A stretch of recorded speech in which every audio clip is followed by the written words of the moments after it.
Welcome to Sports Weekend. I'm Raymond Tyler. I'm here with my man Bruce Davenport, and for the next few minutes we're going to be talking sports. And you know, we just come to the end of week 1 in the NFL, so whole show today's not going to be about soccer or PEDs in baseball or you know, anything having to do with the NBA. Is going to be all straight 100% football.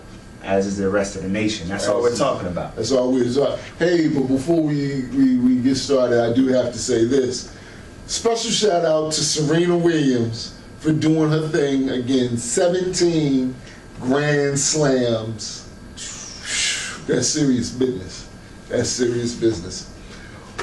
But let's get to, also shout out to Bernard King. I said we weren't going to talk about NBA. You said we wasn't, but shout out to Bernard King.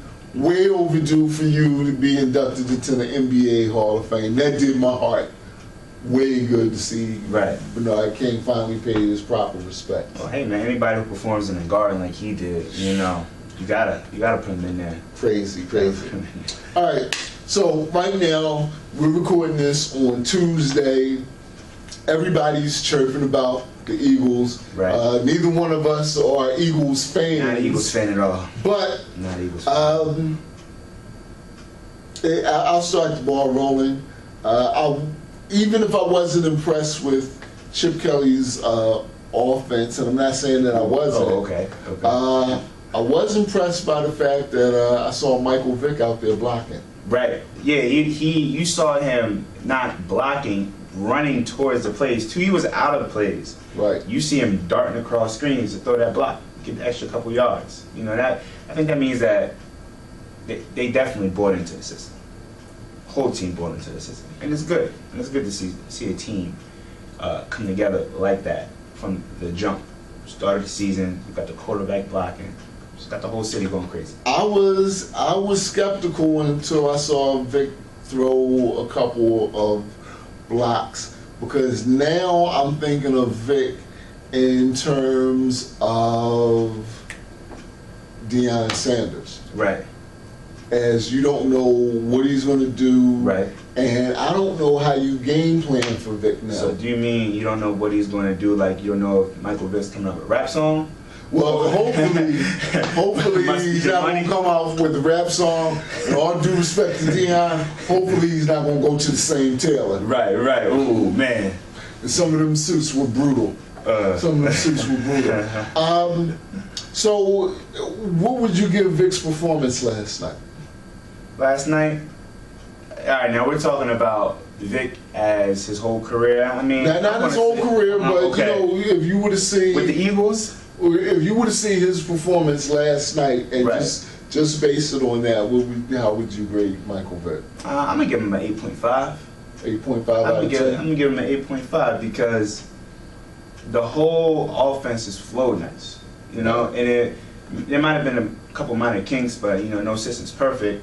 And he was just doing his thing, you know. Got some touchdowns, good passes, hands off, blocking. 8.5 definitely, but I'm being a tough judge too. Okay.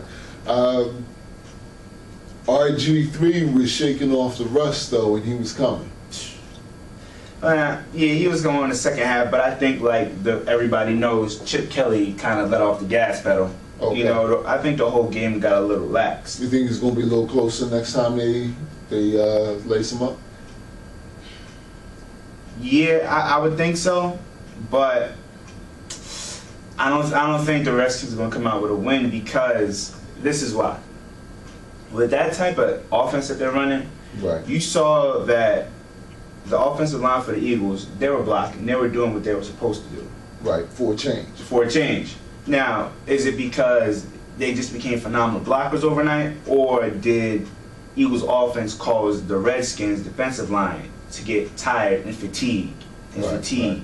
And I think if that offense goes full throttle the whole game, there's no way the Redskins defensive line can stay that energized to to even put up a fight. You know, you saw LaShawn McCoy, man, he was just holes was opening up. They were playing, and what was it, NFL Blitz? Right. They were playing video games and whatnot. How would you? Well, what do you think of Chip Kelly's offense? Do you think it has a legitimate place in the NFL? Do you think we've seen something, a new breakthrough, like the first time we saw? I don't know. You might not have been watching football then, but I remember the first time I saw the West Coast offense run by the 49ers. I was like, wow, this is going to be a problem. Right. That you're correct. I was not watching football. I was a little bit too young. Okay. But I think it's definitely a place for it in the NFL. You look at all the athletes in the NFL. Right. You know, they want to put points up. Right. They want to get those long passes. You have the flashy quarterbacks, which is nothing wrong with that. Yeah. It's just time that they just evolve the way the NFL, and you can see that with the quarterbacks now. They're really good, unstoppable when they're young. Right. Because they just finished coming from those college systems. Right. But now what happens when you put them in the NFL? Make them pocket passers. You got to conform to the NFL. You got to conform to the NFL. Right. And then those flashy quarterbacks end up not ever winning Super Bowls. Now it's time for the NFL to conform to these quarterbacks. Right. And then it's going to be game over, man. You're going to see Okay. Vic with rings, or hopefully if he can get one. If he can get one. Can we agree that the last 2 years though, Vic had a tendency to hold on to the ball just a little bit too long, and then make plays where there weren't really plays? Hold on to the ball too long. I said, nah, we can't agree with that. You don't agree with that? I don't agree with that. I think he held on to the ball. Not last night, but last couple years he held on to that ball a little long. Okay.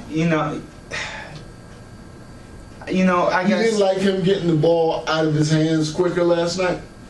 I love him getting the ball out of his hands quicker. However, it was just a system, you know what I mean? Like for the system that he was in the last couple years. So you blame Andy Reid for the past couple years when he was not able to Without a doubt, I blame Andy Reid. Andy Reid won on Sunday too. Hey, he win whatever he want. But when you have that type of player, in any sport, coaches modify their coaching skills and the way they run the team around the players. That's what they should do. Around the players. Yeah. Now, if you have Michael Vick and you have the personnel on the field, why not let Michael Vick be Michael Vick? Just let him be him. And I think he's going to get a chance to be Michael Vick, but a more mature Michael Vick on the field in a system that he's comfortable with. It's like he's back in Virginia. You know what I mean? Okay, all right. So I take it that you like Chip Kelly's new system then. You're buying it. Okay. Well, you know what? I don't know anybody who can dispute that. You think are there any problems with the defense giving up that many points in the second half, or you think that was just them letting the gas off their foot off the accelerator? I think you could credit it to both factors. They let their gas off the pedal, but I think their defense might have a couple, chinks in the armor that they'll work out. They'll work that out, and it comes with the season. Nobody wants to peak in the first game. Nobody wants to peak in the first game. So they got their offense. They got a good feel of their offense. Now it's time to step their defense up. So I don't think it'll be a problem, but I think they have to work on it. Okay. Well, talking about peaking in the first game of the season, I think my Chargers peaked in the first half of the first game of the season yesterday. I told you what kind of sandwich they ate before we got on the air. Let's talk about Sunday's game. The Eagles have Chargers 1 o'clock on Sunday at the new stadium. What is your prediction for that game? I think the Eagles are going to blow them out. You think the Eagles are going to blow them out? Yeah, they got once a team gets a taste of the blood, They said that when they did that to Washington a couple years ago too, though. I think this is different though. Okay, all right. Different. Okay. They have a motivator Okay. on the team. Like, you saw the press conference. Chip Kelly, he actually engaged with the reporters. You know, it was kind of a pleasure. It wasn't like Andy Reid. Andy Reid's press conferences, he looked like he was constipated and trying to get out of there. Man, it was. You know, even when they won, you don't want to see that. How would Andy Reid talk like that to the press and then go motivate somebody in the locker room? No, you need somebody who lives what they're talking about every day. They don't turn it on, they don't turn it off. It's just them. That's Chip Kelly. He's excited to be there. He's excited to be there. He knows, you know, he knows what these players need. Okay. Yeah. All right. I'm not going to be I'm going to be realistic. Right. And I'm also picking the Eagles to win, not in a blowout, but I would say by 10. I think Phillip Rivers is the second best quarterback that the Chargers have had in the last 10 years. I still have a problem with the fact that the best quarterback that we've had in Chargers blue in the last 15 years is out in New Orleans. I got a big problem with that. That's like being shot in the gut. But Phillip Rivers, I think, can hang with Michael Vick in the new Chip Kelly offense. However, what the problem is going to be is the same problem the Chargers had on Monday Night Football with the Texans. They could not stop a watch with the Atom Smasher. Cool. Their defense is, if it was a little bit better, it'd be awful. So I'm picking the Eagles to win. We're going to take a break right now, but when we come back, we're going to talk about some of the other games from Week 1 and talk about what we see as some of the good games for Week 2.